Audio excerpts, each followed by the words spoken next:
You may be seated.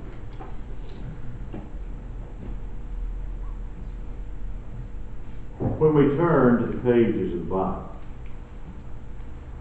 the Bible declares for us in unmistakable terms the very nature of God. And the very nature of God is one of love. In fact, that's what John would write in 1 John chapter 4 and verse 8. God is love. It's over in John 3:16 that we find the golden text of the Bible.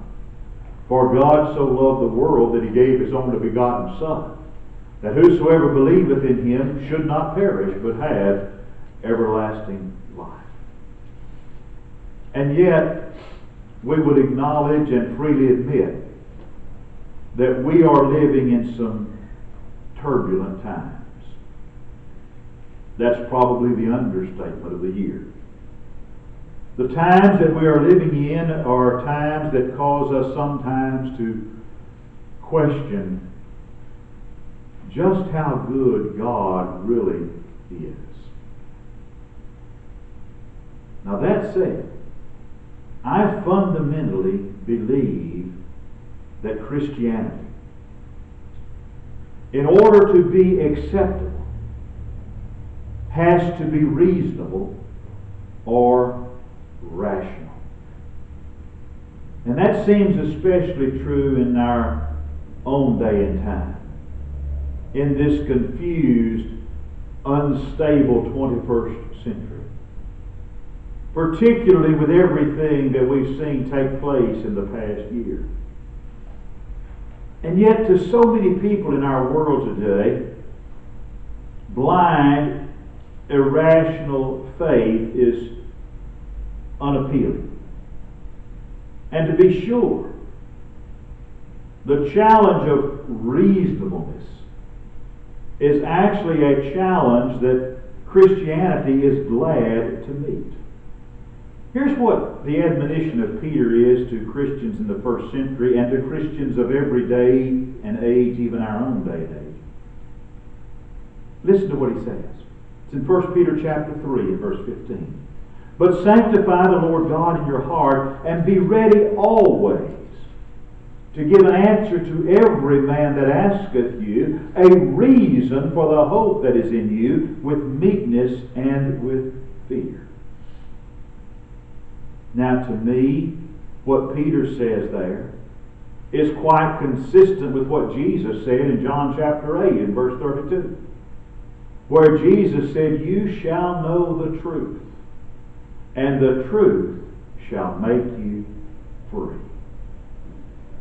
Over a lifetime of my own study and my own life experiences, I have found that faith in God is something that is quite reasonable. I have found faith in God to be much more reasonable than faith in the origin of our world by mere chance.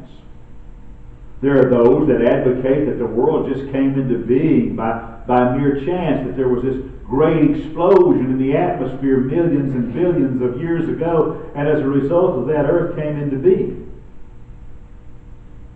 To think that this world, with its ordered ways of doing things, came into being in such a fashion is like saying that the automobile in my carport is the result of an explosion in a ball bearing factory. It just can't happen. The evidence of this world appears clearly on the side of a great creative mind or architect who designed this world.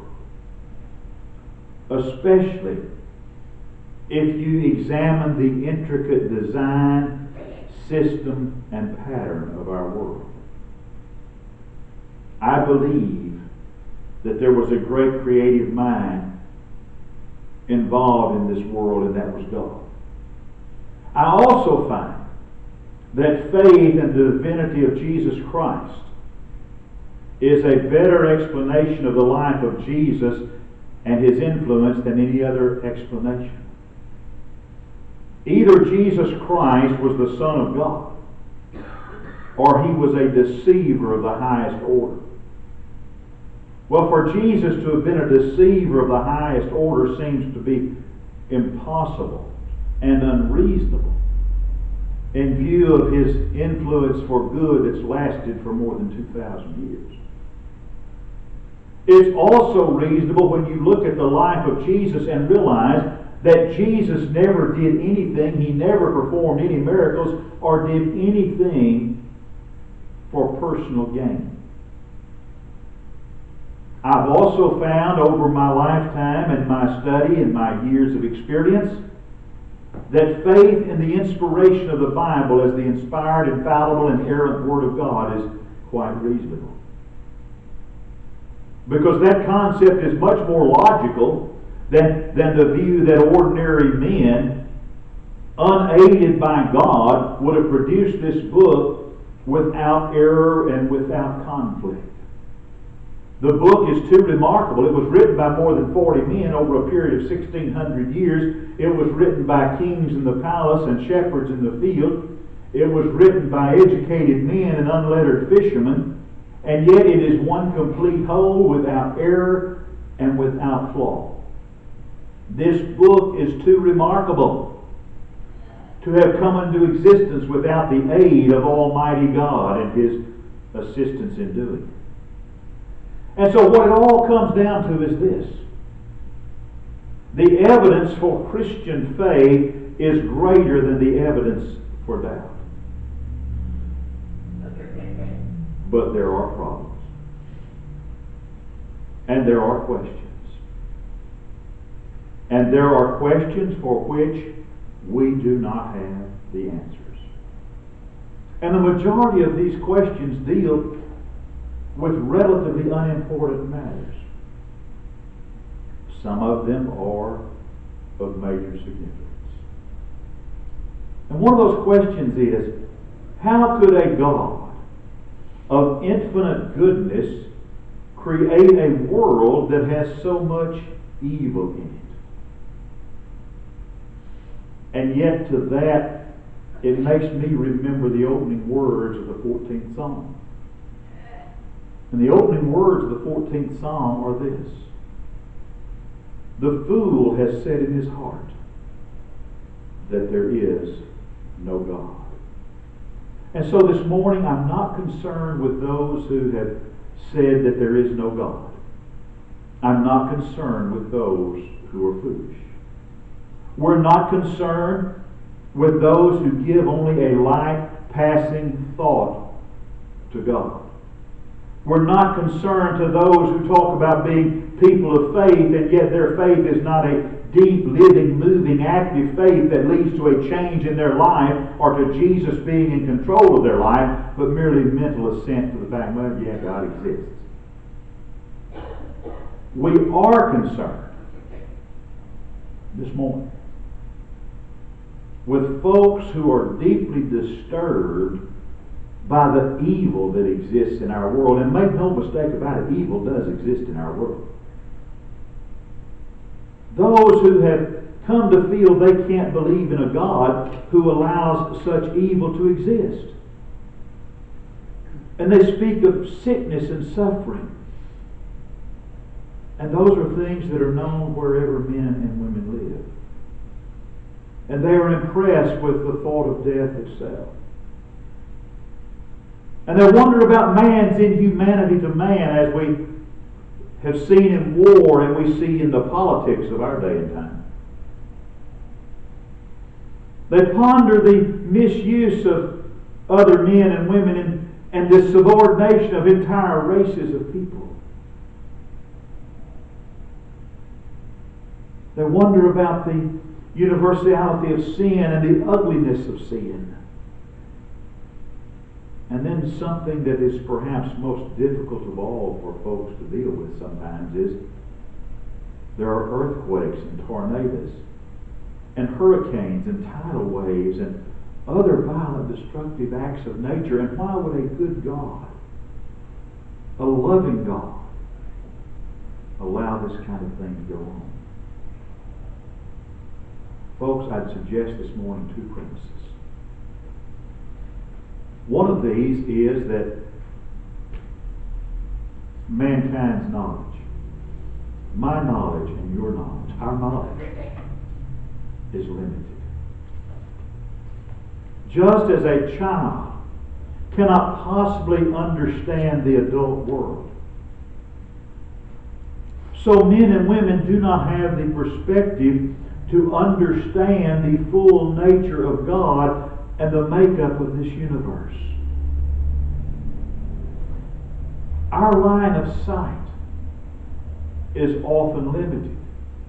And with our limited line of sight, our conclusions are often inaccurate. In fact, all of us, if we are honest, must admit from our own experiences that our conclusions are often inaccurate. Solomon penned these words in Proverbs 14, verse 12. There is a way that seemeth right unto a man, but the end thereof are the ways of death. Men and women, people, us, we are often mistaken. Now, I will confess to you, I'm going to tell you the only thing I know about the Hebrew language. I don't know one Hebrew letter from a chicken track. But I do know that the Hebrew language is read backwards. If you sit down to read a page of Hebrew, you begin at the right side of the page and you read backwards. It's just the reverse of the way we read English. You're thinking, okay, why am I getting a Hebrew grammar lesson? I said that to say this. Sometimes life has to be read backwards. You've heard the old expression that hindsight is always 20/20. Beloved, there are many things we cannot possibly understand. There are many times when we can't possibly understand a situation in life until we've heard, as Paul Harvey used to say, the rest of the story. The Genesis story of the life of Joseph is utterly unintelligible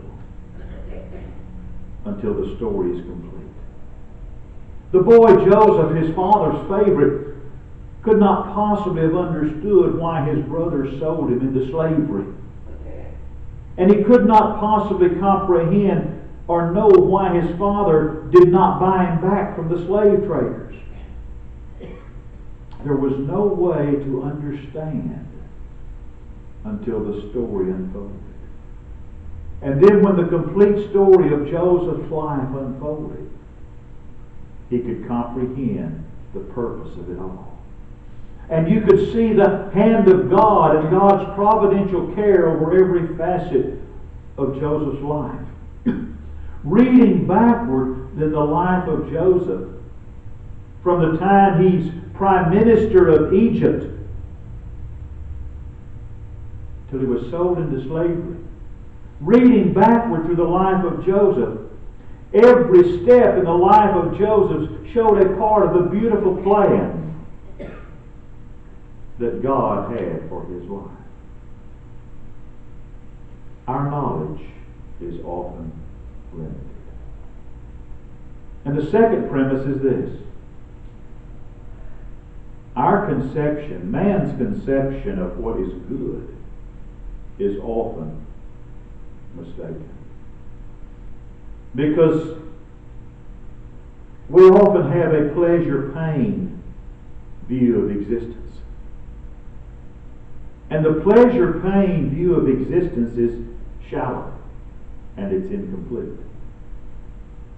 And yet almost all of humanity considers something good if it gives pleasure.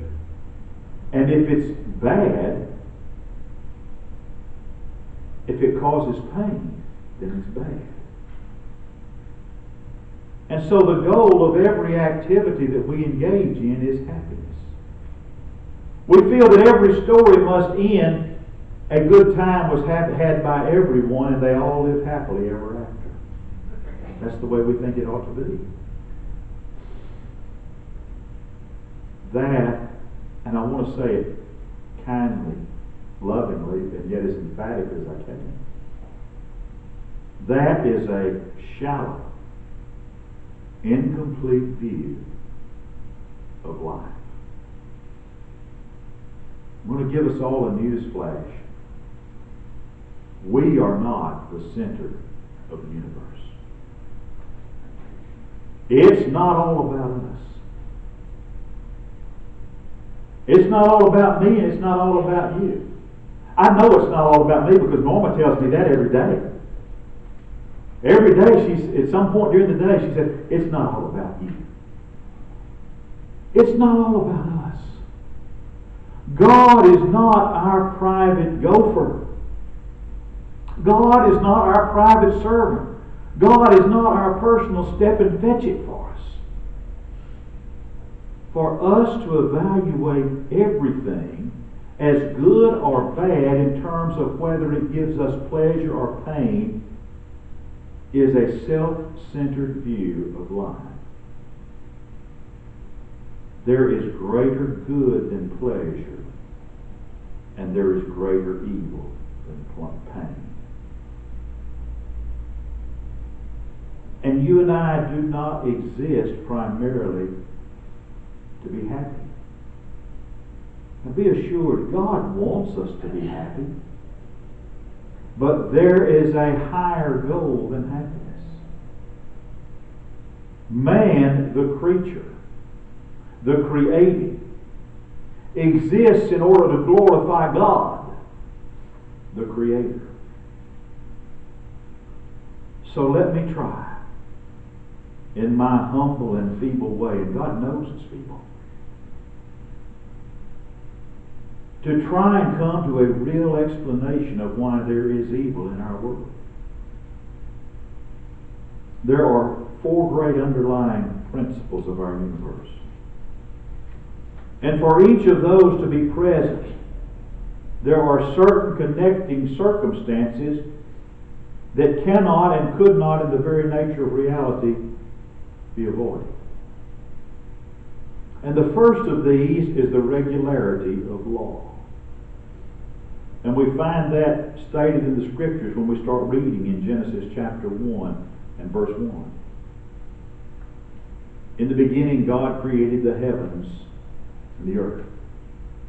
At that point, in the opening book of the Bible, as the beginning unfolds, we read of God's creation, and we read of the various kinds of vegetation and animals brought forth after their kind.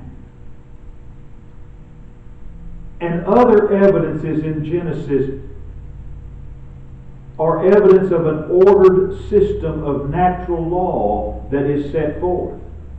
Look at Genesis 8, verse 22.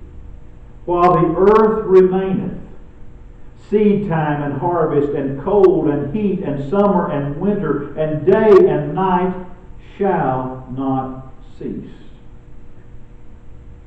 God created this world. And God planned the universe so that the universe would be run or governed by a system of natural laws. And it's by that system of natural laws that everything in this world functions. And without that system of natural laws that God put in place, life would be impossible. Because without that system of natural laws that God put in place, it would be a world of chance.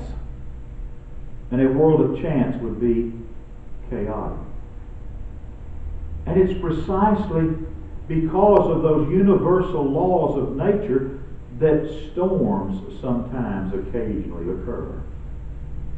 God's plan of causing the sun to evaporate the ocean and the winds to carry the moisture in the form of clouds over land, and of atmospheric conditions that cause rain, it creates sometimes the possibility of floods.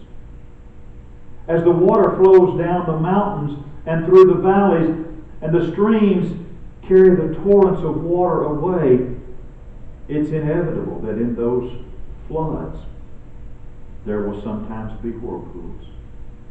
And there will sometimes be the attendant danger to human life. Those winds that are designed by the laws of the universe that God put in place to carry the clouds over the rain, those winds that normally purify the atmosphere, occasionally those winds cause a tornado. But there is this regularity of law, such as the law of gravity. Gravity can be cruel when someone falls from a high place and is crushed by the fall. And yet without gravity it would be impossible for the normal activities of our life to go on. Fire is on occasion quite destructive. And yet without it we can't cook our food and we can't stay warm.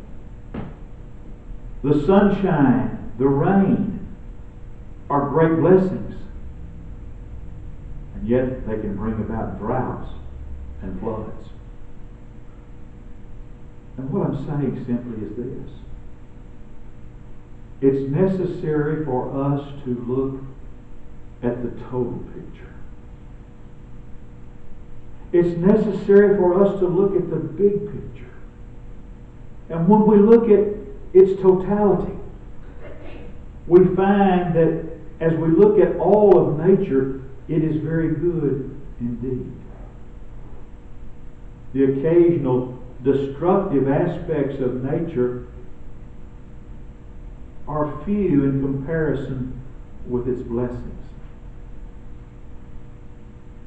It's just that the verdict must be solidly in favor of God's system. But you see, the reason that we're so aware of droughts and floods and fires and the destructive aspects of nature, hurricanes, tornadoes, it's like that old expression from the newspaper business. If you doubt my word, you can ask Leon. But that old expression in the newspaper business was, if it bleeds, it leads. Am I right, Leon? The premise is that the more tragic and gory the story is, the greater its chances of being on the front page above the fold in the day's newspaper. Because that's what people are interested in. Every day, God's sun and God's wind and God's rain brings countless blessings upon billions of people on this earth. Occasionally, a destructive aspect of nature brings tragedy to a few thousand or a few hundred, or even less. But we focus on that tragedy, not the totality of nature and the blessings that God has given us. We must understand the regularity of God's laws of this ordered universe. The second great underlying principle of this universe you and I live in is our freedom of will. When God created us, when God created man, God gave man the great honor of giving him freedom of will.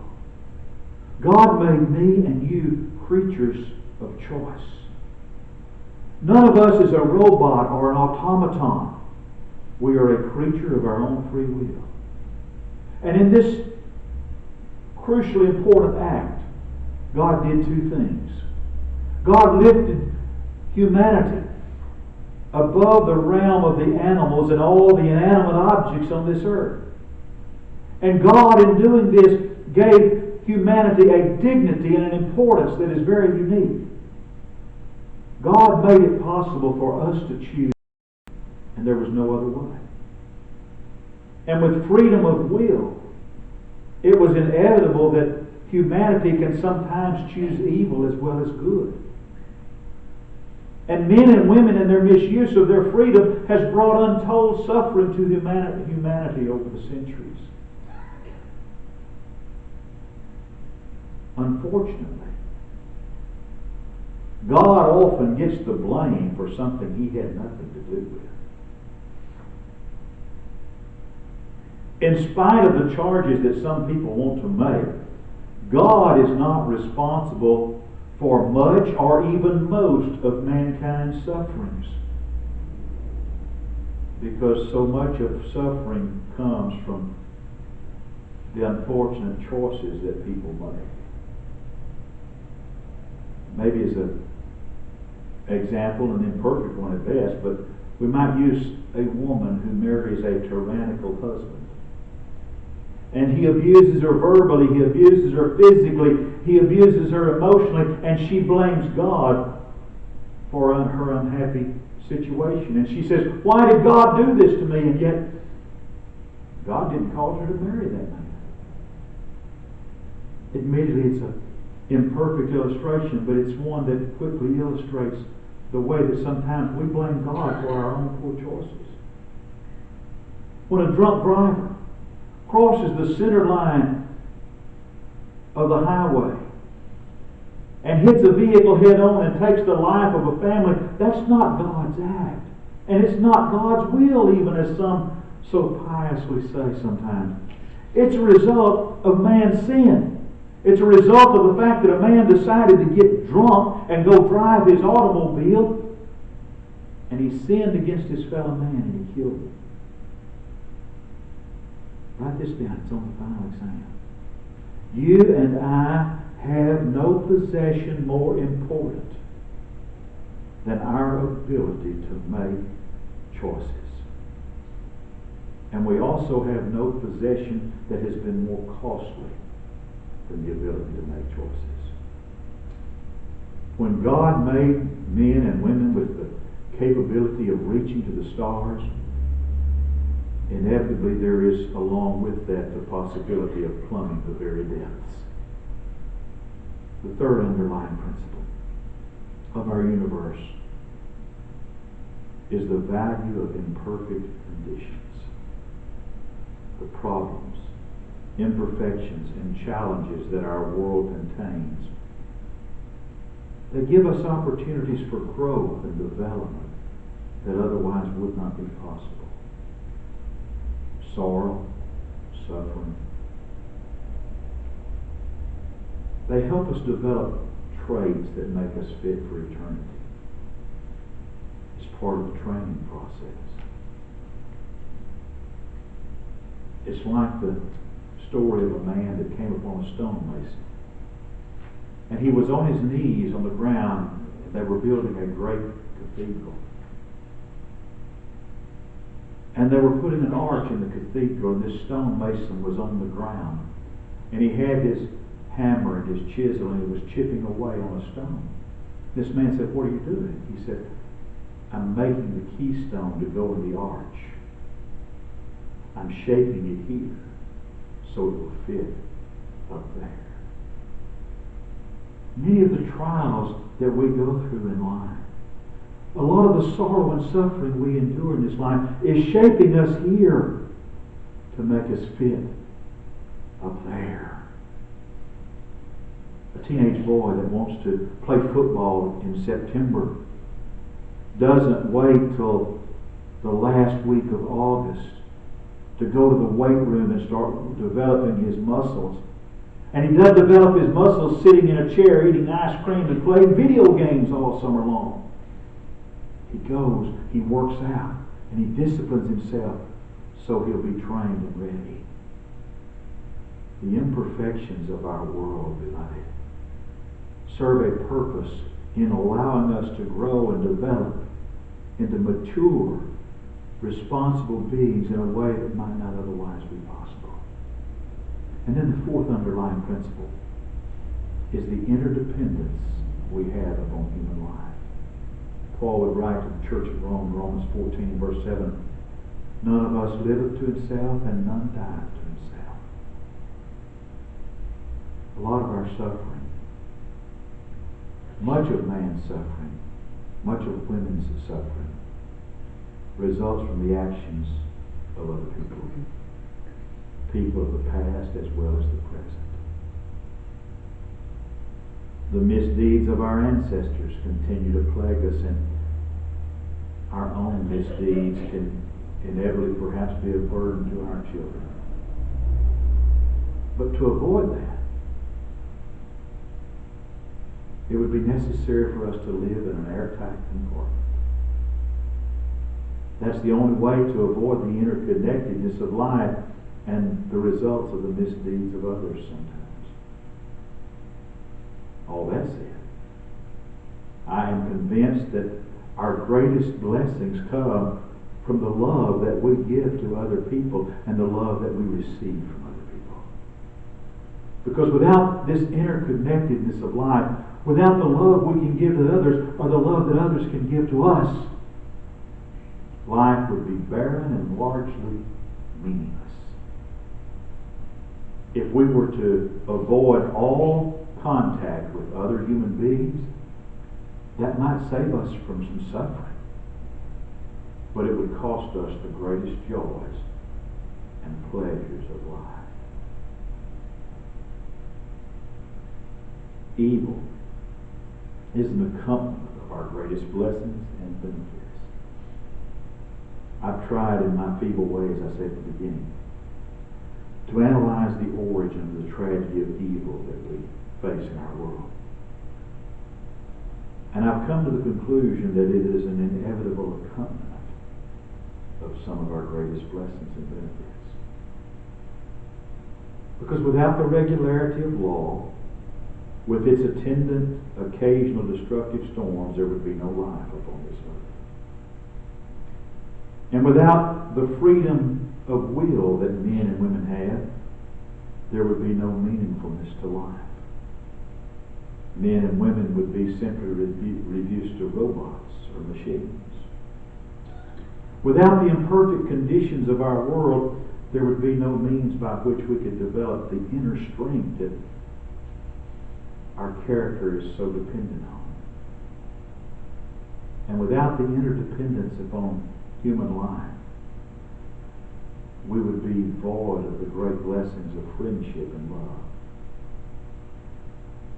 By the very nature of reality, these attendant circumstances are a part of a pattern. Where there's an up, there's a down. Where there's an inside, there's an outside. An operation that saves a life can't take place without an incision and stitches, some pain. In a similar way, our blessings would be impossible if it were not for some of the imperfections that go along with our blessings. We have to look at the whole, the totality, the big picture. And when we do that, we find that God's plan is good. And then there's one important thing that we must never lose sight of. Even though God cannot take away the evil that is inherent in this world, God does promise us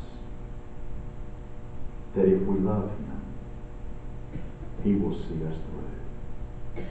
We must never forget what Paul wrote to the church at Rome, Romans chapter 8, verse 28. And we know that all things work together for good to them that love God, to them that are called according to His purpose.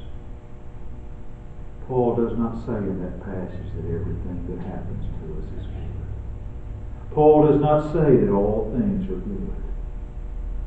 But he does say that if we love God, God will see to it that everything works for our ultimate good.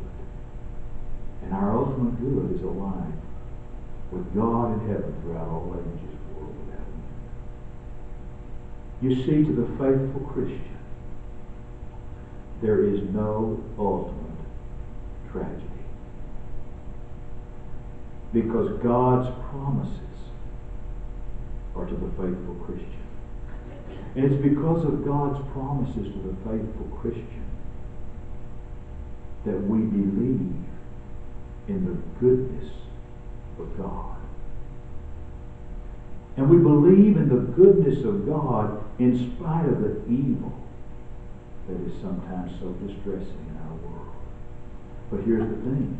That promise has a caveat. And that caveat is to them that love God. All things work together for good to them that love God, to them that are called according to His purpose. Is Jesus the Lord and Master of your life? If not, and you need to make changes, this is your opportunity to do it as together we stand. We sing.